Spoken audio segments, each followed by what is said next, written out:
just put stuff again. We don't have to cover all the things. I just put things in there so that we can talk. And then I also added what you wanted to talk about at the bottom so we can move that up. I mean, in whatever capacity you want to do that in. I'm super okay with that. That's not a problem. Now I get an opportunity to have an outlet of my news. So if we don't cover it on the show, I'm cool because I can cover it on Thursday. Oh, good. So now I feel like I'm going to go ahead and move this up then. I'm having, yeah. So, I mean, I think that we do need to talk about some news, but we don't have to go at it. There's a bug on the okay. I was wondering if you guys could see that. There was a bug on the camera. I was like, oh my goodness. Okay, now I'm at 320. It's like, wait a minute, we covered this last week, and I looked up and it was last week's stuff.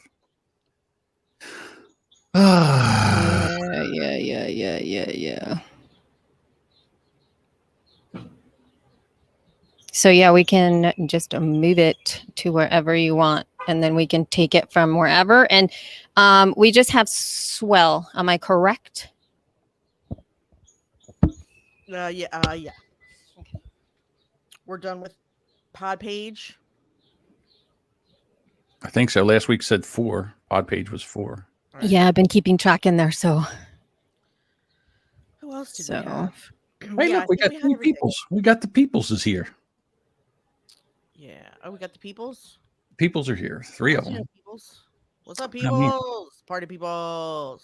Party people in the house. Come get over your Monday morning blues. Yep. So there are some folks that are walking around here. I think I really do need to have a little like sign that I put up and I'm like recording live or something. I think that they're going to. Yeah, we're just going to announce that you're in the wild and you might hear some background noises. Right. Good morning, Cheryl. I'm so glad to see you. Hi, Cheryl. So let's see. Jessica, you look very... Oh, sorry. Go ahead, John. No, I was going to say, I'll tell you what, that podcast, that Rode Connect, that, I mean, if you were going to buy a microphone for $99 and it's a good microphone anyhow, and you get the Rode Connect with it for free, that's a no-brainer. That's good. I mean, that's something to talk about. I still haven't played with it yet, and I don't even know if we're going to get to it today, but I think that it's a conversation we need to be having. So yeah, it's definitely, I mean, if you're going to if you want to up your podcast game where you're going to do interviews and stuff like that, and you don't have to worry about the other person recording the only thing that the Connect doesn't have is Bluetooth capability for phone, and it all can't, and for their effects like compression and all, you can't adjust them. They're just the way they are. Right. But besides that, it's a Rodecaster Pro. They're doing good stuff. Hey, Cheryl. All right. So, my friends, my dear friends. Are we ready to record yet? To hit the record button? Oh, my God. Yeah, hold on. As you can see, we are in the wild today, so you might hear some background noises, a horn honk, a bird tweet, and some conversation in the background. Honkity honk, honkity honk, honkity honk. Honkity honk, honk.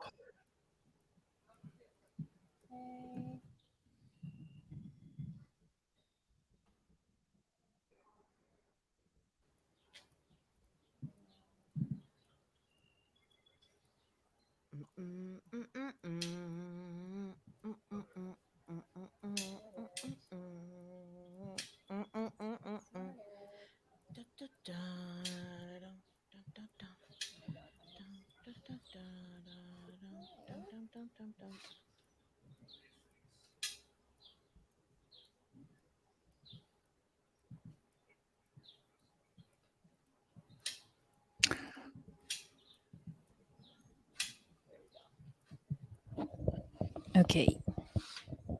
I'm ready. Okay. You ready there, Jess? Yeah. Okay. Here we go. 3, 2, 1. Press record. All right. Elsie, say hello. Hello. Jess, say hello. Hello. All right, we're ready to go whenever you want to go. I think we good. We good. I'm good when y'all are good. Are y'all good?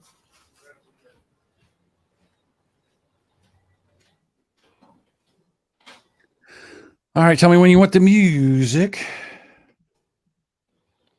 Elsie, whenever you're ready. Yeah. Hold on, give me a second. That's fine. Bum, bum, bum, bum, bum, bum, bum, Okay. All right. Here we go.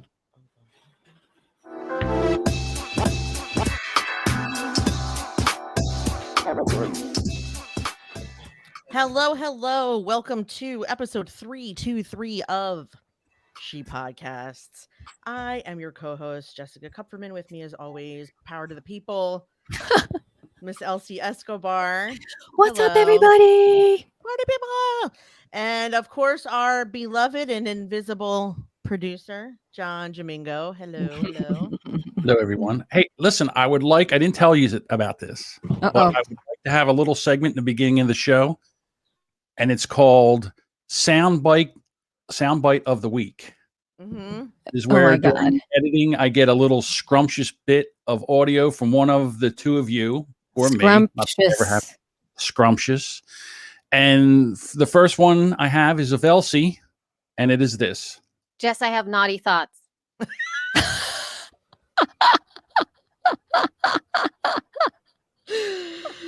Oh, shit. That's a good one. I get one of them every week, and you know something, I felt like in the beginning of the show, I need perfect. a little, right. Oh my gosh. She So, followed do you that need up an with introduction to it, or should you just do maybe and now I the might do it soundbite of the week? now. Soundbite of the week, yeah, maybe. And then she followed that up with this one, I have naughty thoughts. just in case she didn't get it the first time. It's like double. It's double. I wish that was an That actual whole segment. would make a really good cartoon, also. Mhm. But who has time to make cartoons? But Yeah, keep I know. Keep it, because I would like to. I'll make them in the Christmas time when I'm not doing other things. Hey, you know what? That one where I fall down or that thing, that noise. When you You kick have it or something. John, you don't have a list of them, do you? I don't, because I'm a horrible producer. Because most of the time I'm trying to get it done real quick so I can get it to Yeah, you. there's no, that's It's not hard. you being horrible. That's you just trying, like Amber. That's you just being efficient and effective, It because was funny when you fell down, though. Which one was that? it was last episode. Yeah. No. Yes, Because it we were was. talking about the bed, and we were talking about the bed, and she goes, "Yeah, and you got to get all this," and she did something, and she hit the And back. everything fell, but it Alright, sounded a lot down. worse than it actually was, but it sounded horrible. All right, I'm just gonna write down cartoons, and then I'll make a task list. So the first one is episode 322, the bed and falling down. Okay. Yeah, and it's towards the beginning. So, Okay. but anywho, Amber wants to know if you're filming in the River Arts District. I guess I don't even know enough of where I am to even tell you where I am. And to be there honest. you have it. I am in really close to downtown Asheville for sure. So if you know this area, I am at Vortex Donuts, essentially. Wow. All right, I Amber. am. There you have it, Yes. baby. Vortex Donuts, which sounds like a store full of donuts that you are supposed to not be able to resist. You Right. fall into Actually, a donut you know what? vortex. I I am was not susceptible to a donut vortex. They I suck was you. actually looking. I love the way that they have those. You know how they have like what is it called when somebody has the brand and then at the bottom it has like a few words or like a little saying at the bottom of Tagline, it. slogan. Yeah. So theirs is tasty, local, twisted. That's awesome. I know. That's why I'm sharing, because I just went over the website thinking that, oh my God, I have to see if, because they're usually not open on Mondays, but it said on Google that they were open. So I walked all the way down here in the morning and I found out that they were closed. They're only open Wednesday through Sunday, I think. So I had to walk to I found another beautiful little coffee shop that I was so excited. I took all these pictures and then I sent them over to Randy, and he was like, that looks like the type of place you would hang out before you met me. Meaning it was like very Meaning like now you have common sense, whereas before you didn't. Randy, no, is that what he's saying? no, I will that's beat his ass. Even that though is not what he probably, was saying. I It's probably just only it's a reach little his ass. more. It's a little more frou-frou. It's a little more like Oh, okay. sleek. Like it's, you know, Mm. it said coffee, snacks, beer, wine, and plants. But it was very European. Like when I went in there, I was like, oh, this is so aesthetically very pleasing, very like open and yeah, incredibly European, like a little cafe outside. It was amazing. I loved it so much. So that's what he meant. Not nothing more than that. Oh my God. You were done before I came along. Hee-haw! Yeah, this is amazing. And it's Cool. called Farewell, which is an interesting name Mm-hmm. on its own. But anyway. Okay. Mm-hmm. Shall we get started? What shall we talk about today? We have a bunch of stuff to Yes. discuss. We're gonna take it down a notch like we Oh. normally. Isn't that what they say when they're doing a concert and they get serious for a minute? Oh, Don't okay. they go, we're gonna bring it down a notch? It's when they would you get the sing. lights? You get the lights down. I just want a spot. Yeah, and they'll sing the ballad. Are you going to sing the ballad? Yeah. No. But I do want to discuss something that you and I touched on last week.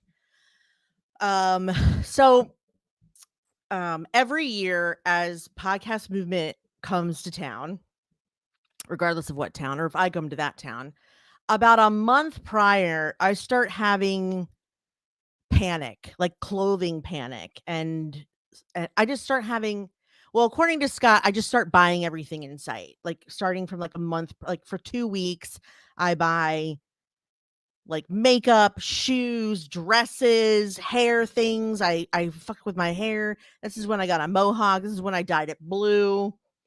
Every year I do something like, because I get all kinds of like, because I'll tell you why.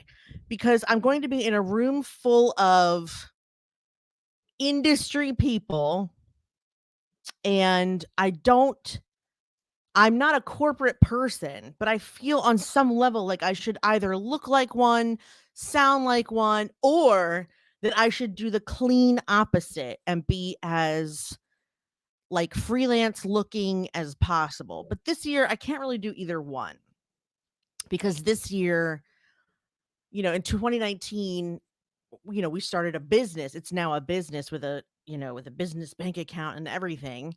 And this year, a lot of the people there are my sponsors and people that are investing in my event. And those who aren't, I'll have a team there that, may try to convince them to do so.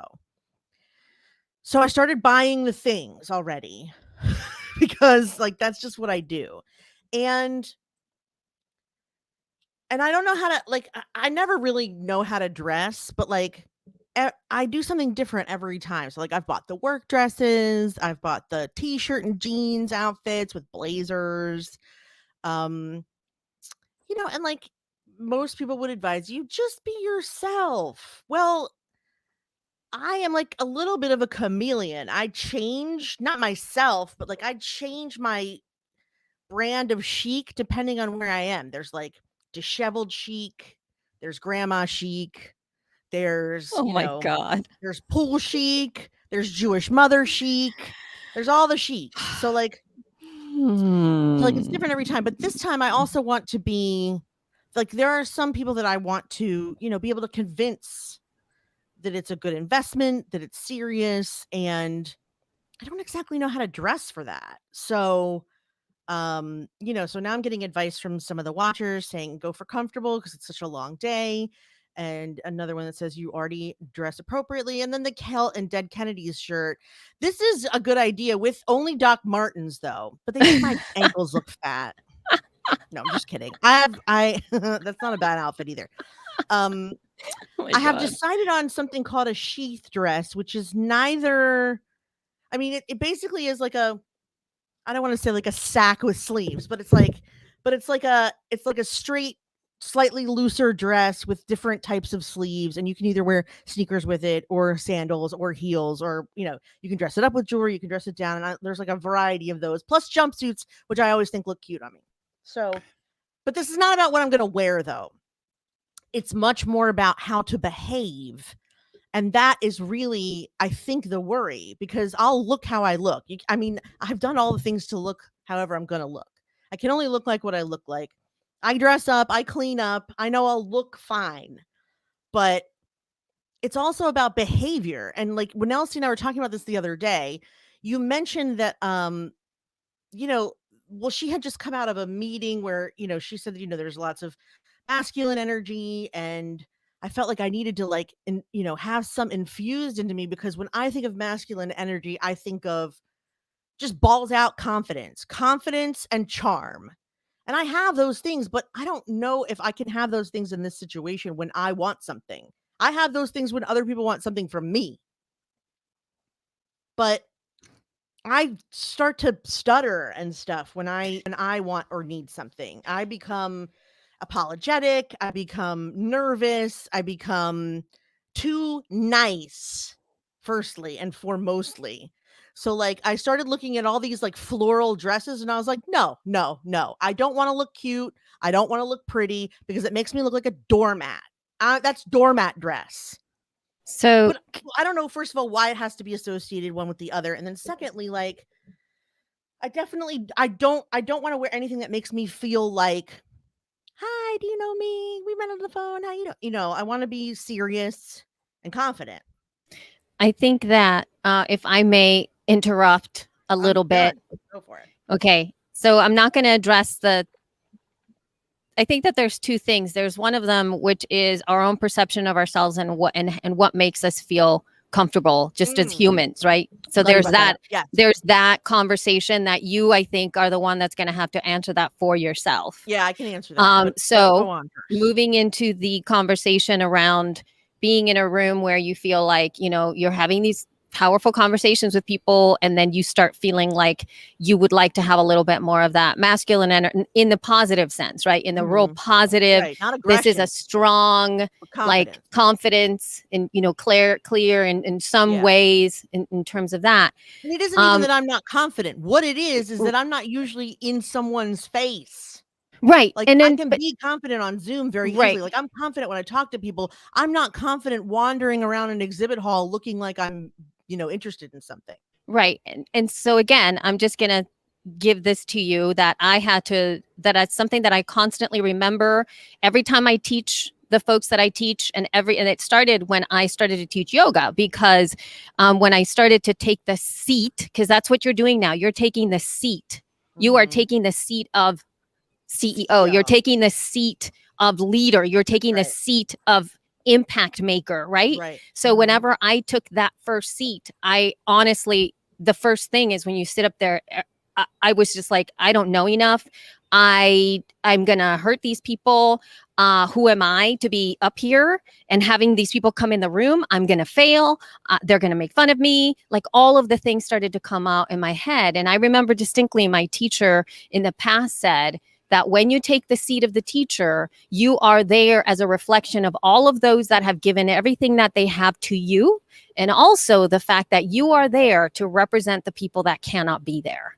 And the minute that I took it outside of me, meaning like, it's not about you, right? It's not about me. It's not about how you perceive me. It's not about my business. It's not about what I'm trying to get from you. It's about you advocating to everybody else that you are in the room representing. And when you know that when you are selling or when you are pitching to sponsors or whatever, you're not pitching Jessica Kupferman.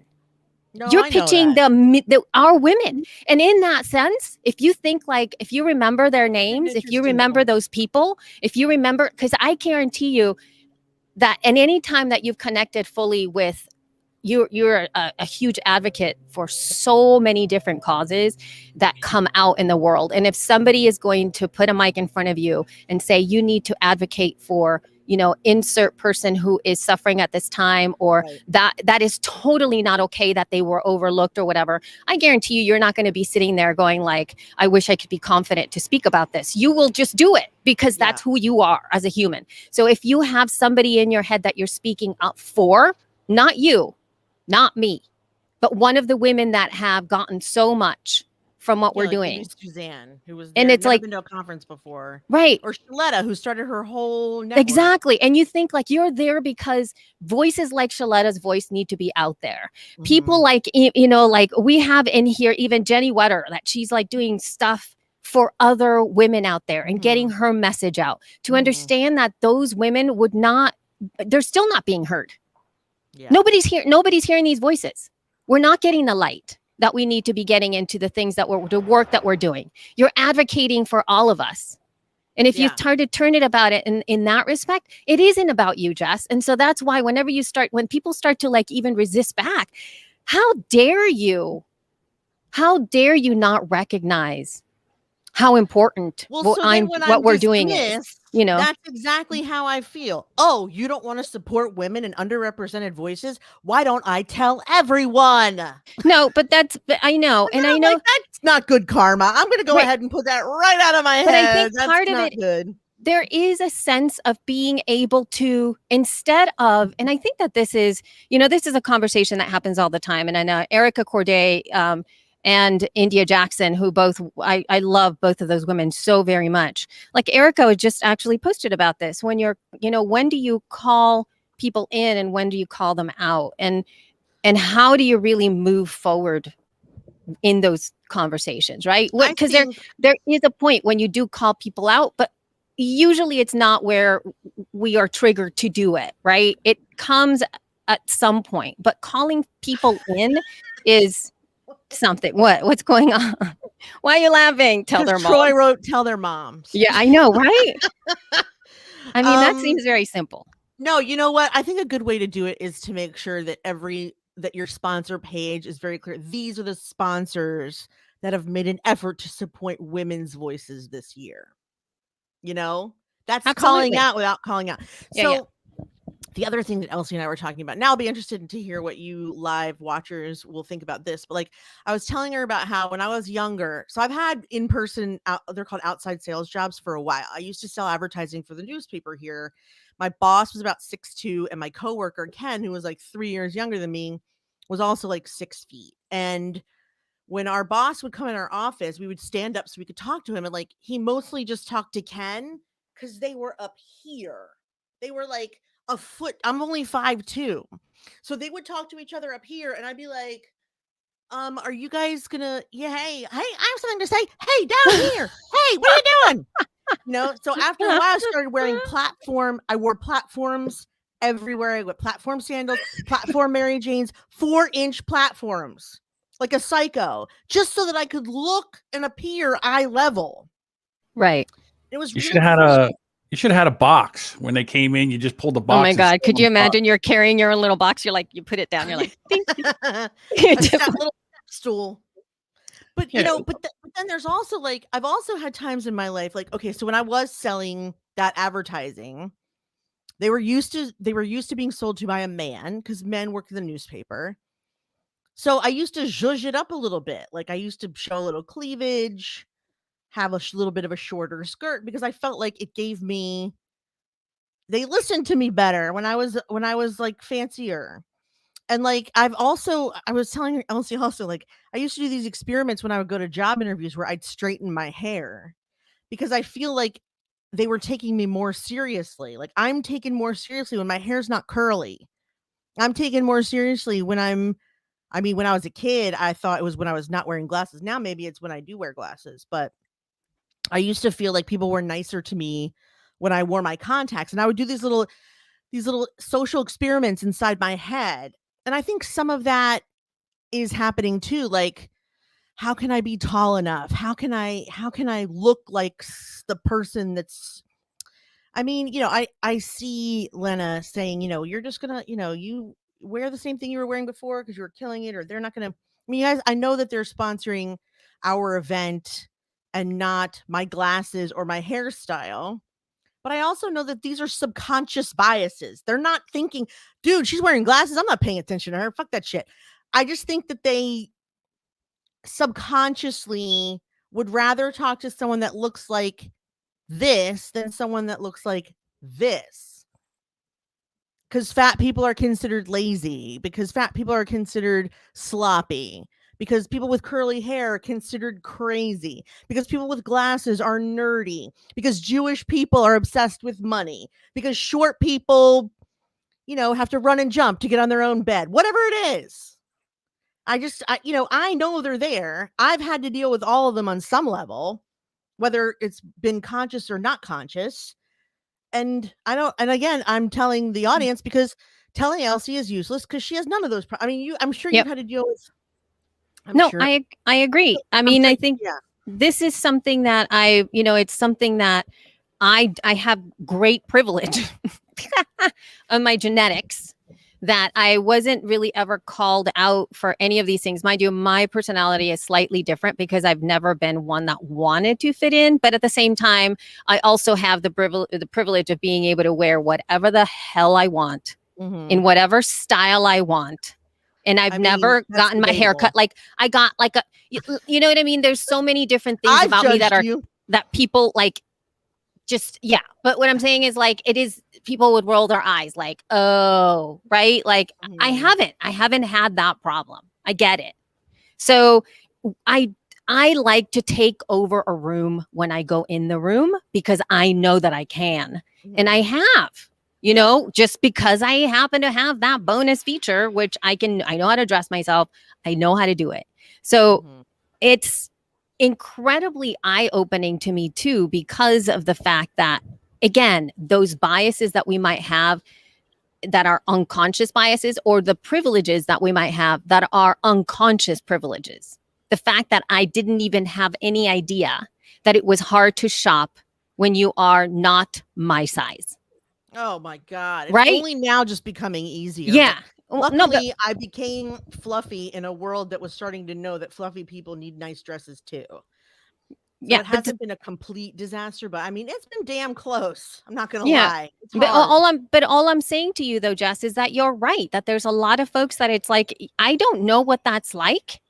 And part of this narrative is that we do have to step in a situation where, I don't know, like when you're talking about like, how do you dress like as a CEO, and how do we find these outfits, right? Like a type of clothing. And I can literally buy whatever the hell I decide in my head to be. I'll find it and I can wear it. Whereas you might not be able to easily find something like that for yourself that actually fits the way that you want. And I'm seeing it with my children as well. When we go shopping, May has a certain body. Hunter has a different body than May does. And May knows what she wants. And Hunter goes into the dressing room and she comes out and she goes, none of these clothes fit my body. And it's true. Yeah. Right? It's true.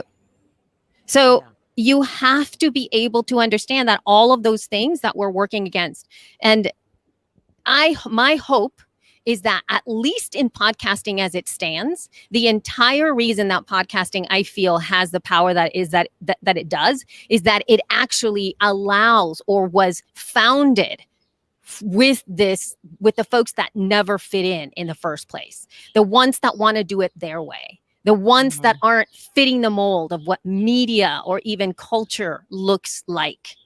And so I feel there's an advantage to all of that stuff. And if you use that, and it's a mindset thing, but I don't, even now, I just feel it's all the pressure of how you present yourself. And you're right, the biases that come when people engage with you and maybe make a decision simply based on some kind of weird internal bias that they might have over everything that you mentioned, is really, really frustrating and so very, I want to punch it in the face. That's sweet. Thank you, dear. It's not. I have to step in because I know Jess on a personal level and I've seen her speak twice. Both times I watched her speak, she blew me away with her presentation and what she did. And it's not because of the said presentation, which was good. It's how she handled things that didn't go well. In other words, something didn't happen or something. I mean, you handle that flawlessly. You make a joke about it. And I also think, look, I've been a male most of my life. And what I'm saying here is that we have those same problems. We go into rooms with all men and we know that we have to step up and do this thing. And it's scary for us too. We have to act. And I think it's like stand-up comedy. Sometimes you just got to go in there and fail and then learn from the failure. To me, it's terrifying every time you have to go into a room and do something like that, but you can't, you got to go in and fake it till you make it. And you do that. I've seen you speak at 2 conferences. And like I said, when you got done, I was like, holy mackerel. I didn't even know she had that in her. So, and then imagine what I did. You make me sound like David Copperfield. No, Jess, it's like, I think that's also something that you undercut yourself with as well. I've been on stage with you. I've shared stage with you. I've watched you do a presentation as well. I've watched you teach online. And I think that it's really, you're exceptional at every one of those things. And it's in the same level. So it's not like, let's just do a Zoom thingy. It's not. I mean, I distinctly remember classes that you taught where I had you in my ears. I was like on the phone and you were teaching your brand new workshop and I was taking that. And I was like, you had me captivated. Well, I had you just in my ears and I was shopping at Whole Foods, of course. When you're taking on stage and you talk about what you talk about, you take up space in a way that's really, really powerful. I think that there's all kinds of stuff sometimes that might get in the way of just allowing yourself to be and to you not recognizing how powerful you really are. I understand you and I want to support you and I hear the insecurities. And I think all of us have it. I get it. Like all of those things. I think we all have it. And I'm not going to sit there and just go like, oh, don't worry about it. Oh, don't worry. Because I don't want to be dismissive about it. But the reality is that if you needed like to, buck up in the presentation and the selling game, I wouldn't be like telling you can go do it. Like, I think that I would be really not a good friend if I pushed you to be in a situation where you wouldn't be able to swim yourself, right? I know you are capable and I know that you have everything that you need. So I will support you as you teeter so that you can nail it. But I'm not going to put you in a situation ever where I feel that you're not equipped to be able to feel yourself.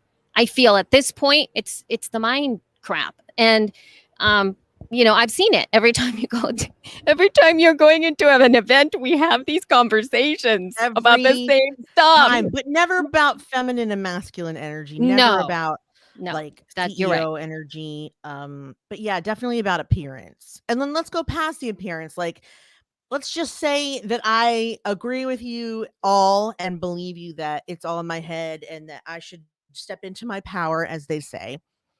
How do you stay out of your head in those situations? How do you walk into the expo hall for the first time and then, you do a lap and it's like, once I do a lap, I don't know what to do with my hands. I'm like, do I go over here or should I sit over here? I don't know what to do. My hands are broken. So Jenny says, I deal with it by over preparing. Yeah. I mean, I overpack. I don't over prepare, but I will have a little posse to help me on some level, like pump me up a little. What if you can't? So what? So what if you're nervous every time you go up there and you're just going to have to get used to getting nervous? You'll just get used to getting nervous the more you do it. Right? Every time you open, when you first started podcasting, every time you opened the mic, you were nervous. I don't want to be nervous. That's part of kind of the human experience to some degree. Even like, even how like, who are something like, Barbara Streisand and I think Lady Gaga and all of these folks who have like, they have anxiety. Yeah. As soon as they get on stage, like they're having such like insane stage fright. Some of them haven't even done it. Like, true. I mean, I've had some serious, like when I was in not in college, when I was in high school, this is bizarro. I was a really good basketball player. I was like the captain of my basketball team since I was a sophomore, a varsity captain since I was in varsity since I was a sophomore. So I was really good. I was point guard. We didn't have a very large team. I essentially was the one that was leading a lot of that team. But every time that I went to play a game, I would I had crippling anxiety to such a degree that one day I faked hurting my ankle. And I didn't go to the away game because I was so afraid to play the game. I faked it. I totally faked it. I couldn't even do it. And I'm thinking back at how deep that lie was and how it was a crippling anxiety that I would get. About what? That you would lose? What's the anxiety? Jess, this is what I'm saying to you. It I'm is just wondering. totally doesn't make sense. Do you Okay. understand? Like Yeah. you can talk about this is what I'm saying to you. You're talking right now about what do I do with my hands? And I'm Yeah. like, we all have that. The point is that we hit it and we move through it, because if all of it is going to feel like that. I remember, anytime that I speak up about something that matters to me, I can't stop shaking. My heart starts beating, and sometimes the tears start to come, and it's never not going to be that way. It's going to be better. I'm going to be able to hold the capacity for me to be in that speaking truth better and better every time. But I'm not going to get better if I don't do it. Right? I'm never going to be ready for that. You just do it. You got to do it. You got to speak it. So that's all I'm saying. Like, I don't want you to all of a sudden fake. I'm not saying, I'm using it as a metaphor, like fake getting yourself like messed up on your ankle. I mean, I seriously was like limping around. They gave me crutches. Who does that? Me? Yeah. I totally didn't want to play in a basketball game. That's crazy. It's crazy. I never imagine you would do that. Absolutely. And it was crippling. I mean, it was really crippling where I was like, I woke up nauseous, and I started I planned my exit for days because I was in such overwhelming anxiety, and I got out of it. I didn't do it again, but I got out of it that one time to not go to play the game, which is, again, illogical. And it gave me nothing other than the fact that I didn't have to step onto this to play the game. Yeah, anxiety is that emotion that we still have from our lizard brain or our, prehistoric brain, where it's supposed to protect us, but now it doesn't. And it actually hinders us. Before, anxiety it would heighten everything. So you would be prepared to either, run or fight. But that's not what it does now. It just makes it so hard to go. And so that's why I don't speak. I don't get up on stage and do anything like that. I'll do it behind the screen. I'll do that. But I'm not getting up on stage and teaching anything or talking about anything. There's no way. And also the other thing, Jess, it's so interesting. Everybody's just coming out of their little like caves right now. So I guarantee you nobody that you're going to like be with is not going to be feeling a little weird, because nobody's been going to conferences. Nobody's been having like face-to-face communications in the way that you'll be having them. Nobody's having like real life meetings. There's a lot of places that are just now starting to open up offices. There's a lot of disconnection from other people. So everyone is having their own shit inside of their own heads. Everyone. So like they're still going to go, oh my God, what am I going to wear? Everybody's going to go like, oh, I don't look the way that I did. Are people going to see how much older I've gotten? Look at all the weight that I've gained, or whatever is going on in their own heads. I haven't gotten my hair cut in forever, or people are going to go get their haircuts and it's going to be like horrible. You know awkward, how you do that? But awkward. And when you're like, oh my God, I should not have gotten my haircut. I've like a prairie woman. Totally. So I think that it's not just going to be you. And part of the process is for you to be able to just own that everybody else is actually going through the same exact thing that you are. Yeah. Because they are. Honestly, the thing that's helping me the most is the idea that I'm representing not myself. Because if I don't, have to make it about me, then it becomes a mission and not a burden. Does that make sense? You're breaking up, so we'll find out. Yep. You there? Okay. We'll be back after these messages, because she's like, yep. Oh, there she goes. Am I back? No, you're back. Am I back now? Yeah, you're back. And she's back. Okay. I saw myself flicker. But I did hear you, and you had no problems in my ears. So. Oh, good. But okay. Yes, I feel that every time that I had that level of anxiety when I take the stage, I still think of that. And so I use that all the time, that I'm here not to speak for myself or to have this be for me, but it's about the people that I serve. And it's how, like, I was super nervous, when I had to do that speech for the Hall of Fame, the podcasting Hall of Fame.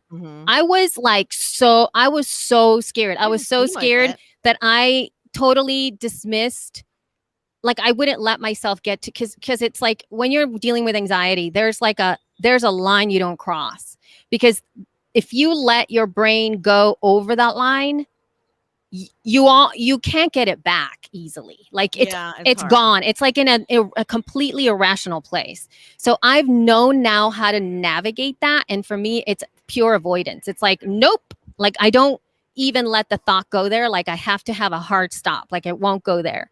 And so part of the process was me completely disassociating with what was happening, but I was really, really scared. And part of the thing that actually grounded me was the fact that I was accepting this award for all of them, for all of the Latina women ever, that I was accepting this award for all the independent podcasters, that I was accepting this award to show folks that you don't have to be a corpcaster to be a podcaster and to have a career and to be able to be successful, right? So when I thought about it from that perspective, I was like, who am I to not own this? Who am I to dismiss it? Because I'm not here for me. And so that's actually what gave me the strength to take up that space when I went on stage. But I was really scared. Like, all of that stuff that you're talking about, I had that, but I had to, like, let it go and then tap into everybody that was there for me. That's the other thing. There were so many people that were there for me. How dare would I diminish that? Like, who? No, I hear you. Right?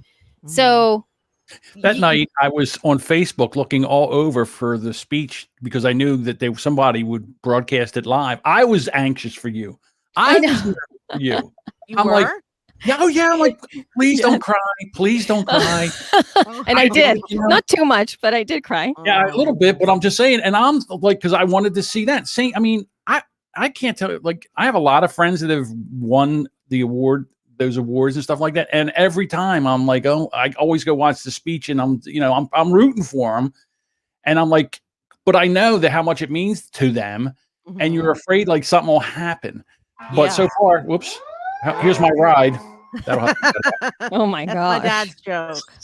Right. So anyhow, but I mean, to see that happen, everybody's rooting for you. And here's the big thing. Even if you would have broke down and bawled, we still would have rooted for you. It wouldn't have mattered because it's just, it doesn't matter. That's what I was mostly afraid of too, is that I had to get over the whole emotion aspect of it, because I had to make sure the words mattered. And I think that's also what made it. I had to get super clear about what the reason was for myself, and that it wasn't about me, right? It was like about so much bigger things that are so much bigger than myself. And I feel that even just putting yourself in the position of understanding what She Podcast Live was for, not only for us, but for all of us. I think that's what really made me, when I was walking around She Podcast Live, it was insane feeling that it was never about just you or just me, or that it was just us. It was like everyone there. It was ours. And that feeling of ours is maybe the feeling that you got to remember when you hold it, because you're holding all of us. You're holding every single one of us there to be able to, once again, make sure people understand the necessity of what that is and how important it is. And I think that's really super grounding, at least for me. It's actually, it helps a lot. And I've told people, and actually it's the same thing that I tell people when they are afraid to do marketing for their show and they feel like a sleaze and they feel like this and they feel like that. I said, how are you supposed to help people with your show if nobody knows about it? You have to. You have to talk about it and be confident about it. So I guess I should take my own goddamn advice. Yeah. And Yeah. you know, and I think that also the other thing is something that maybe this is a woman thing. I don't know, but it's the capacity to understand how worthy we are, but like truly Mhm. to be in that space, to take up that room, not because somebody told you to be there, but our Mhm. own ability to like really breathe it in and to deeply know that we are worthy to be there. And that is, it's a tough thing to get, but once you get it, it feels amazing because then you realize that worth. And I think at least in how I've matured in the way that I take up space in rooms, that was Mhm. like a big thing because I always was more like I will be humble at the ability to be here, so to speak. I am so thankful that I am Yeah. here, which is fine. And that's great. And I am no way saying that those feelings are not valid and that they're not beautiful and that they're not expansive and all the things. But I'm saying that we also need to move into the recognition of your worth and to know that you are capable and that you need to be there. The end. That's a different level and it feels, I think, selfish at times. It feels that way, but this is it's kind of like owning up to everything No, that you are it's a good in pep some way. talk. It makes a lot of sense, and it helps me like step out of my ego, which is really Yeah. what you Yep. need. That's it. You know, It can be yeek. yeah, that's what you need is to get the hell out of your ego and your head. Right. Like the Billy Joel song. Don't go changing, trying to please me. Thank you, John. That's very helpful. No, really, it is. It's very helpful. All right. Well, thank you guys. Thank you all. Yeah, taking your own advice is really hard for sure. But I appreciate it. This has been very therapeutic. Very Thank you therapeutic. And I for the pep guess, talk, Elsie. I appreciate it. well, I hope so. Now switching and maybe vying towards our next segment, why don't we Mhm. talk a little bit about swell? Because that feels like it could be a really good place to start to practice your own voice and speaking about stuff that Yes, I don't know. It could be a that's good app to very do that with. true. Would you like to talk about swell? Um, Sorry, I just sprung that I on know. you I guys. just Okay. had no. I mean, I just have the loudness going on in the background, and I thought it She's like, might, I would, but I don't want to. but I don't. So, Hey, okay, it's not because swell isn't awesome. It's because Elsie gets tongue tied and I don't. So, welcome to my world. no, Let's talk about swell.life because swell, like she said, it's a way of capturing your innermost thoughts, sort of like an audio diary or a way to start conversations that don't necessarily have to be recorded or go on your audio feed. It's sort of like a social network of users who love audio. It can be public or private. It's free. There's no ads. And you can post your thoughts, moments, photos, feelings, and opinions and experiences using your own voice. Um, and you can also listen to those things from a variety of other people, topics, diverse voices from the world over. So, another good thing about Swell is that you can share your link with fans and followers to keep them updated and engage them with new audio. And you can do it from anywhere, anytime, and also embed it into your own website. So, please check out swell.life and let us know what you think. We'd love to connect with you there and see what you're up to.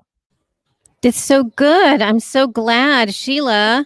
I love that you have that you love swell. So tell us. Yay! I know that's amazing. It would be awesome if you shared, like maybe in the chat or something, you can share your Yeah. swell profile or Yeah, or be even amazing. how you use it, because that would be amazing.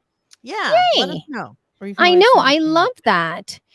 Okay. You know, we do have some podcasting news to kind of touch base on, but I'm not Let's do sure it. exactly what I want to dive in here with now. Okay. I just want to remind folks that I am going live on Thursday evenings in the She Podcast Facebook group to report a little bit deeper into some news, and it's really just news centric with a little bit more analysis. And then I cross posted over to our Instagram. So the She Podcast Instagram, it is an IGTV in IGTV, so you can check those out there as well if you want to check that out.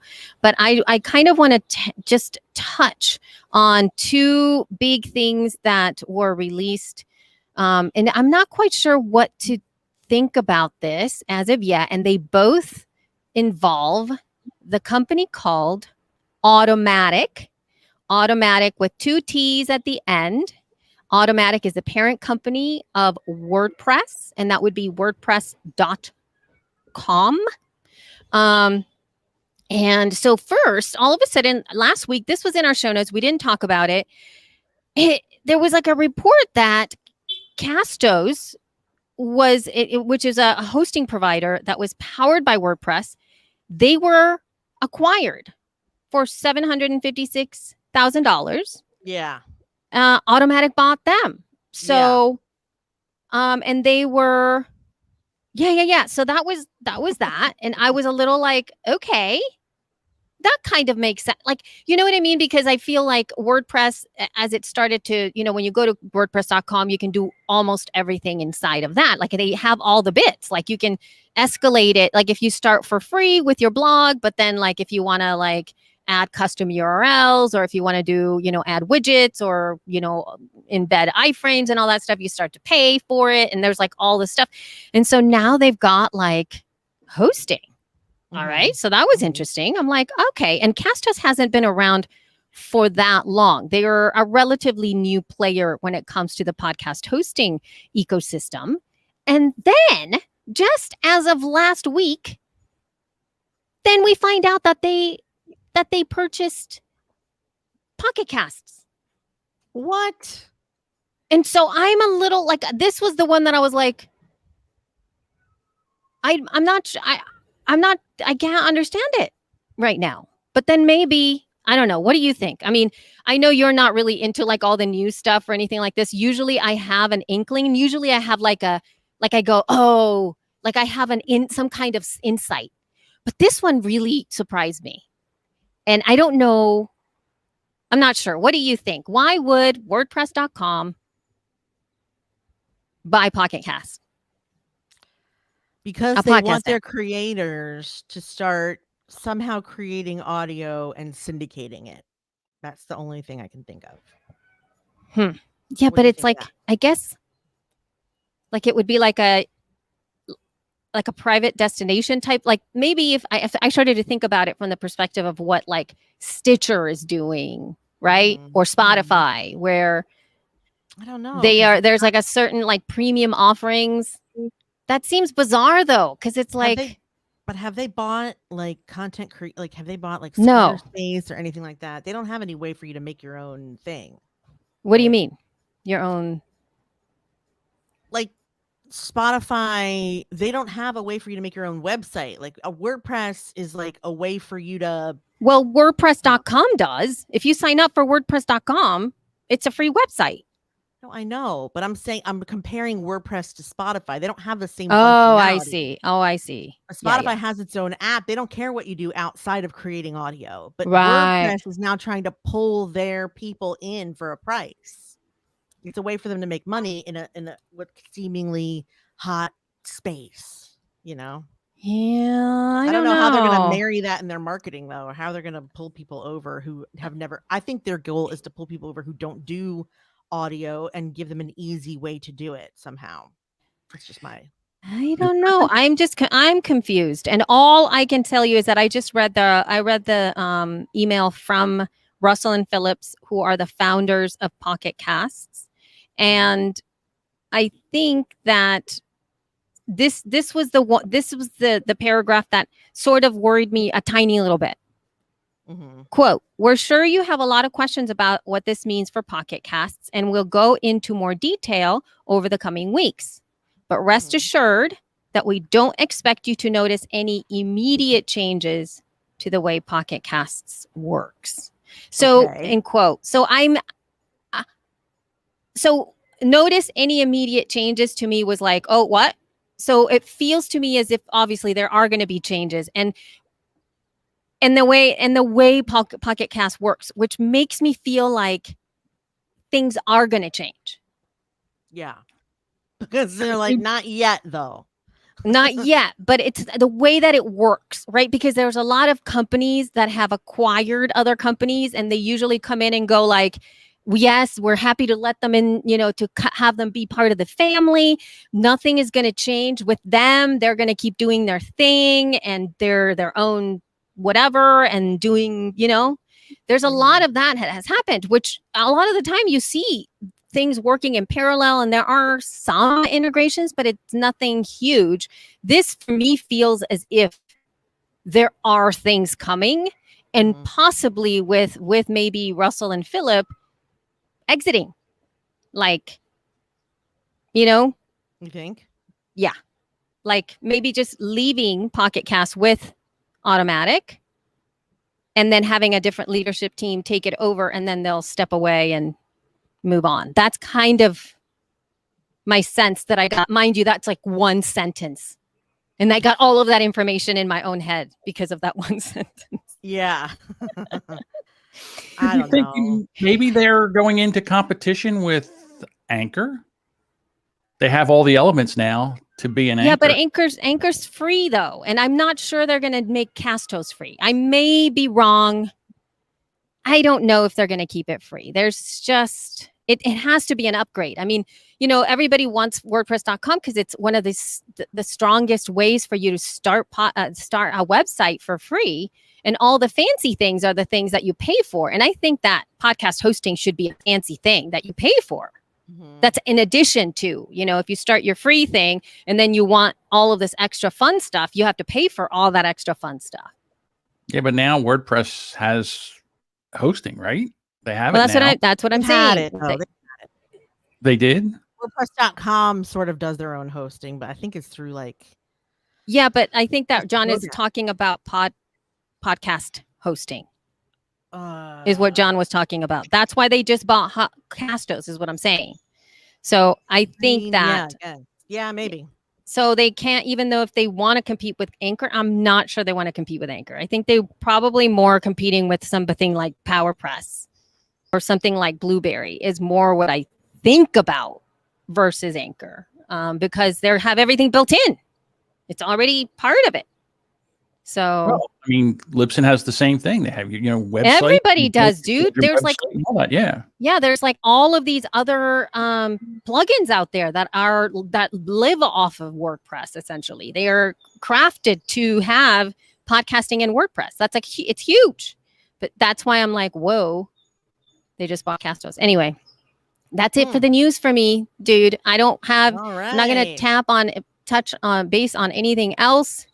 I think that is good. Mind you, though, we have to tell our friends all about our shindig that's happening at Podcast Movement.